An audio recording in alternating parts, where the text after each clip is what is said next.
So here we are, and in the question, we're told that a train is travelling 20 meters per second on a straight horizontal track when the driver sees a red signal 315 meters ahead of the front of the train. The driver immediately applies the brakes and the train decelerates uniformly for 15 seconds to a speed of 6 meters per second. The train then maintains the speed for another 12 seconds. The driver then reapplies the brakes and the front of the train comes to a stop, level with the red signal.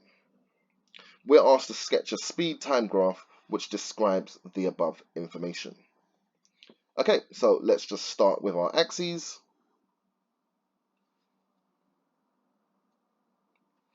And we know that the initial velocity of the train was 20 meters per second. So I'll get that on. And we know that it's braking until it reaches a velocity of 6 meters per second. And we know that it took 15 seconds to happen. So I can label all of that. After that, the train continues for a period of time at the same velocity, the same speed. We know that the train then continues with that velocity for 12 seconds. So it's maintaining a velocity of 6 meters per second for 12 seconds. At that time, the driver reapplies the brakes and we come to a stop. So this diagram represents the whole journey, which covers a distance of 315 meters. There's my sketch. I've labeled the vertical axis as much as I can. I've labeled the horizontal axis as much as I can. I do not know how long it takes to brake in that last section, so I've left that for now.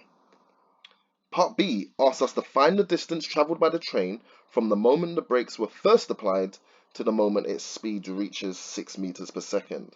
So that's only part of this diagram we're finding the displacement for. We're only doing it for this first section here. Well, this is a trapezium. I can add the dimensions to this trapezium and I can find the area. So, since distance equals area, I'm going to find the area of the trapezium. It's a half plus the parallel sides multiplied by the distance between them. This gives us 13 times 15, 195 meters.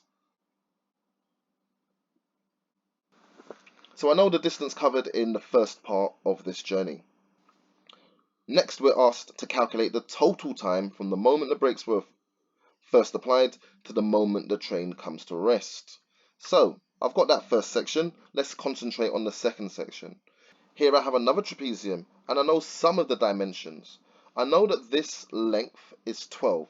There were 12 seconds when the train maintained a steady speed. I do not know the total time from starting steady speed to the train coming to a stop. But I do know this distance between them is going to be 6. This is enough to get going with an equation. The distance left to travel, if the total is 315 and we've already covered 195, we only have 120 meters left to cover. So 120 must equal this area. We're going to expand, simplify and rearrange. And that gets us an x value of 28. So it took 28 seconds from when it was traveling with a steady speed until the train stopped.